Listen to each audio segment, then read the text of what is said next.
Well, morning, fellow zombies. Are we alive yet? Are we awake yet? 4:10 in the morning, West Coast time. It is the 4th of December, 2024. We got 20 days and a wake-up call to Christmas, and already I'm getting across stories on corporate media regarding a toy giveaway. A little toy, a little tiny toy with a parachute, being fought over between adults and kids. Toy soldiers.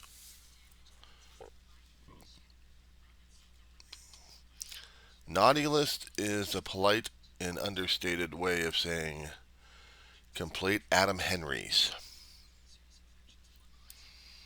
And that's what we're facing today. Now, following that line of logic here, we had South Korea trying to make a determination of their future. They're in debate and in deep discussions and probably trying to find a way to, within their own laws, to get rid of the current president that they have.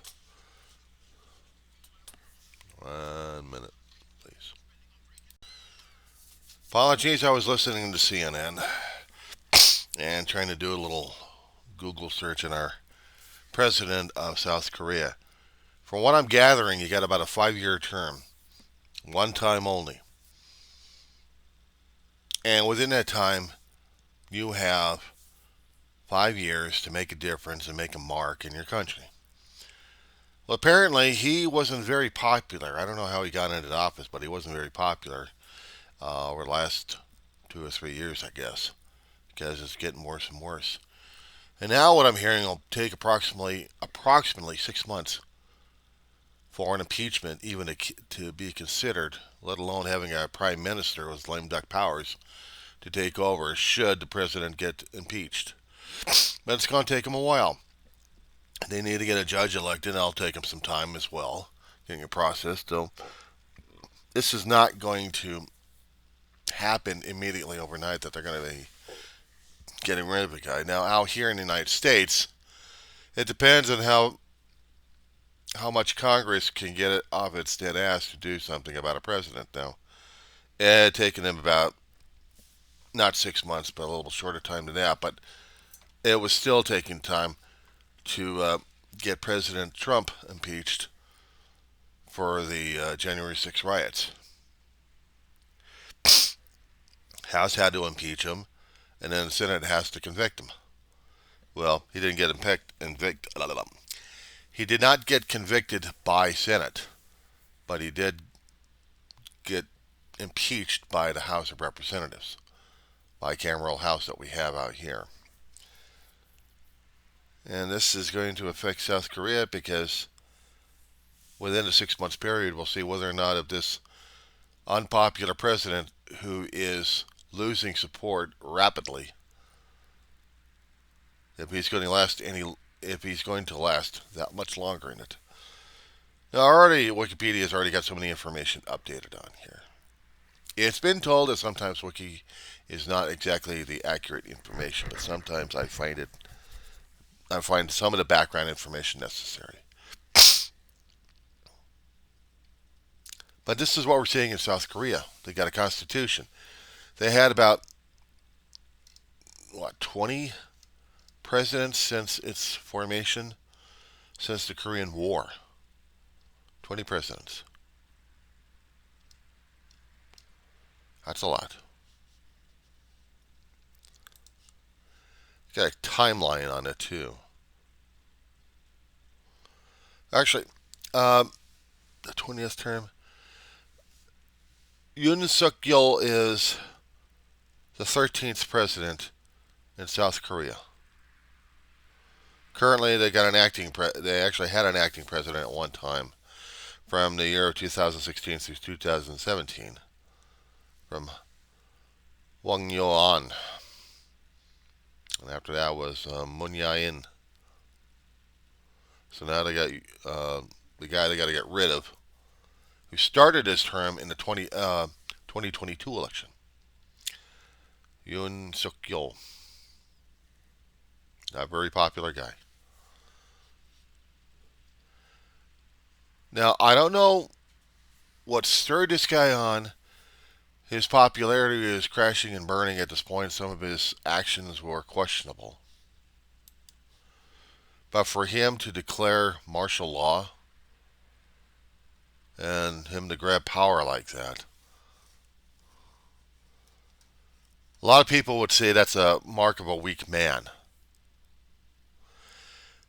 But this is why I did a video in a live feed yesterday talking about my fears about this one. And yes, this is democracy in action. We've got presidential candidates that good old Gasbag has been trying to pass off as qualified individuals, and they're not. They're not. Uh, he, Trump tried to do that, running a haphazard administration for a few years before trying to get other people in office. Right now, the U.S. Senate is debating with itself whether or not they actually do want to get some of these Trumplicans over there just to please his lordship. And some of the other old guard are saying, no, we don't want these guys. So there's going to be a debate on it, not to mention the Democrats are going to be up in arms on this one. So the Senate is going to have a hard time getting any confirmations into office.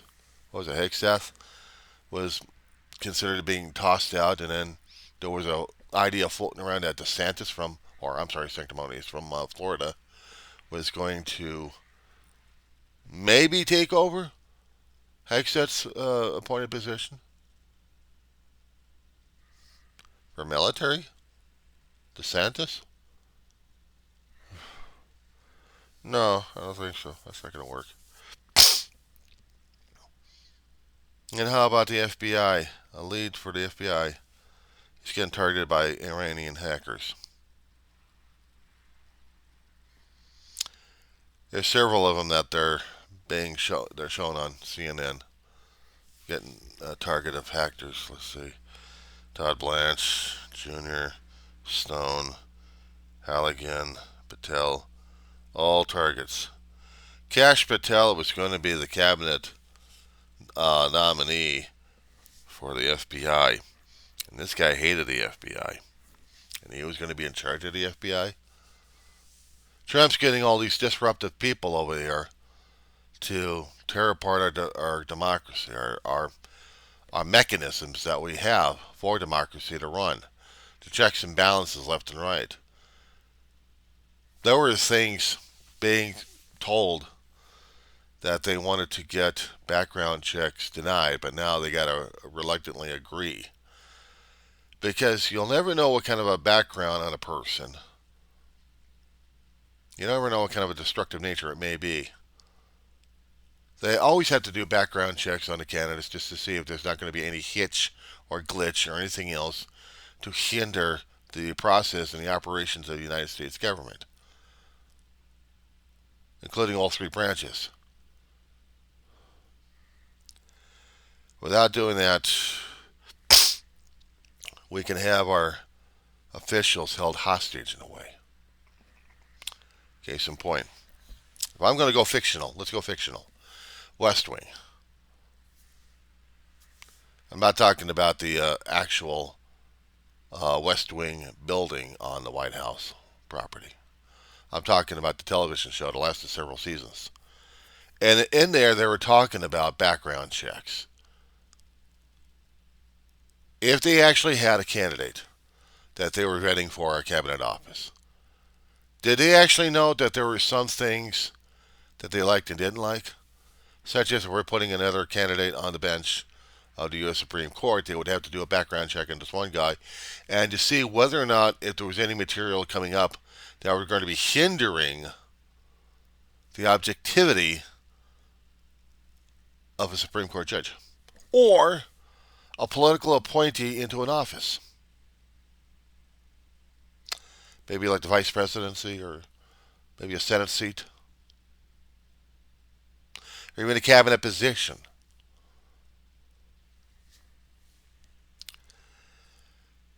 And originally, Trump's office and Trump's team didn't want it. Just get them in there. Just get them in it. We need it for the efficiency of the government. The worst people that they can actually throw in there for military. You had election deniers. You had military disruptors in there. Law enforcement objectors. People who are against the system that we have being set up as leads. Now, how is the United States Senate going to be able to deal with this shit? But hell, I kept saying, you guys voted these assholes in. You wanted the chaos and confusion. Now you're seeing it. And South Korea was a wake-up call. But you guys wanted to continue the anger and the vitriol and the bitching and griping about it. There's anything positive what's happening right now? If the senators are bitching and griping about Trump's candidates being not qualified, we got to listen to them. At this point, we got to listen to them because maybe some of them who we actually have maybe some disrespect to some of the perspectives they've got, maybe they'll be right about not getting all these Trump selections in office. Trump wants to get it done with a lame duck Congress. Just get it in there for 2 years and they'll be fine. Just let our guys go in there. And the Senate's going, no, we're going to do it the proper way. You can't do this. I want this one done before the elections happens. It's not going to happen. No, I'm Donald Trump. I got to do this. Ah. Well, guess what? It's not happening. If the system is actually working with the people who are actually knowing how to work the system, then maybe we got a chance for democracy here without anybody going on a riot. South Korea, since the Korean War back in 51, 52, when they actually declared an armistice, the war was never declared over officially. North Korea still has a war footing. But South Korea is still trying to keep up with its democracy. Short-lived as it is. But they've got it. 5-year, one-time term in office for presidency. Just 5 years. You blink and it's gone. But this is what they've got to deal with. Imagine if we had that amendment instituted here. Now, how screwed up could that be for our own country? We got more of the population than Korea does. More land mass. We got everything more. But these guys are a little bit more intense when it comes down for democracy. Hell, we don't even have that option in the parliamentary in England or anywhere else, do they? I mean, in their own little party, they're do a vote of no confidence, and their particular party leaders gone down to the lower ranks you go. Okay, we're going through another election. I don't know how many times United Kingdom or England itself was going through its leadership. It's like blinking every 2 or 3 years and you see a new, or worse than that, 6 months, a new parliamentary leader. Imagine we have that going on.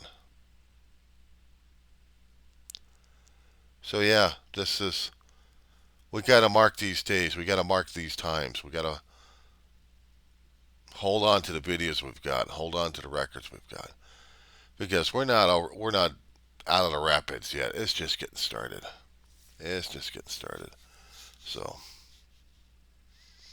that's my intake for this morning.